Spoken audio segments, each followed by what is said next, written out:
Olá! Hoje a gente vai mergulhar numa análise fascinante de uma das profecias mais impressionantes da Bíblia. Ela fica no livro de Daniel e, olha, basicamente traça a queda de um império gigantesco e a ascensão de um dos maiores conquistadores de toda a história. Pois é, vamos pensar um pouco sobre essa pergunta, porque ela é o ponto central de tudo.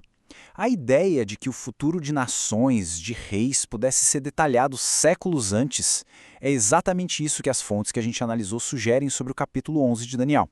É que esse capítulo é de uma precisão, sabe? Tão cirúrgico nos detalhes, que muitos críticos chegaram a dizer que ele só podia ter sido escrito depois que tudo aconteceu. Mas para quem o vê como profecia, ele se mostra um verdadeiro roteiro do que ainda estava por vir.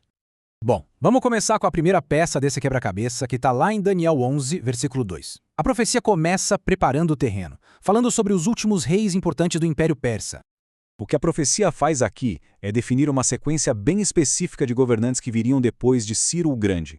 Ela não chega a mencionar todos, mas foca em 4 figuras-chave, aquelas que iriam preparar o palco para o grande confronto entre impérios. Agora, aqui a coisa fica muito interessante. Quando a gente olha os registros históricos, tudo se alinha com esses 4 reis da profecia.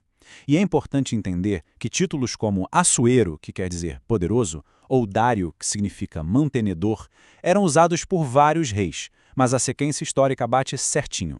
Câmbises, Esmerdes, Dário Táspes e, por fim, o famosíssimo Xerxes. E tem um motivo muito claro para a profecia focar nesse 4º rei, o Xerxes I. Ele foi, de longe, o monarca mais rico e poderoso do Império Persa. E toda essa riqueza não era só para mostrar poder, não. Ela foi o combustível para uma das maiores campanhas militares do mundo antigo. É exatamente aqui que a história vira. Esse ataque gigantesco de Xerxes contra a Grécia, apesar de ser uma demonstração de força, acabou despertando um ódio, um ressentimento profundo. E essa provocação, no fim das contas, selou o destino da Pérsia e plantou a semente da sua própria queda.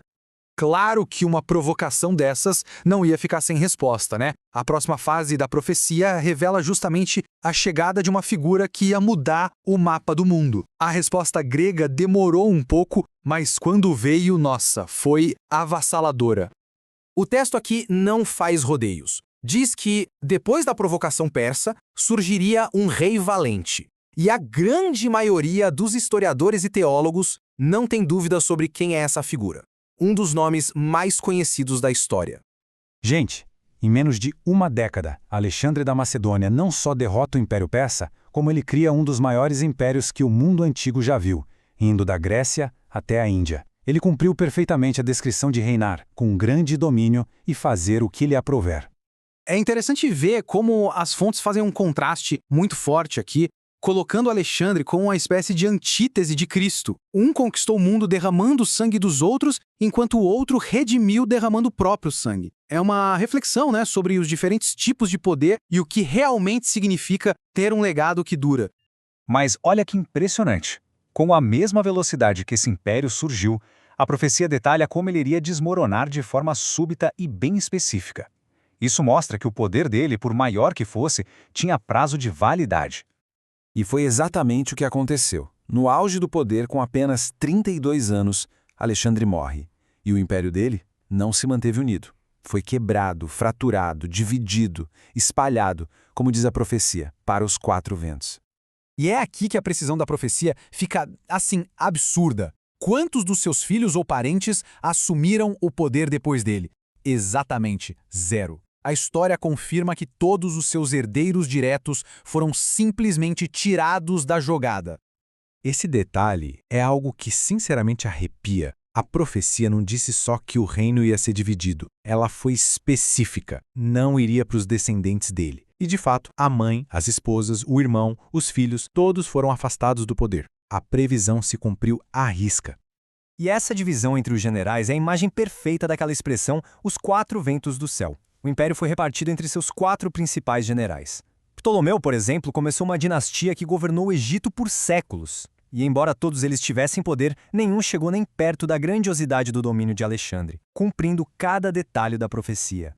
Então, depois de ver tudo isso, o que fica? Qual é a grande lição por trás de uma profecia tão detalhada assim? A mensagem central que costura todos esses versículos parece bem clara. O poder humano é passageiro.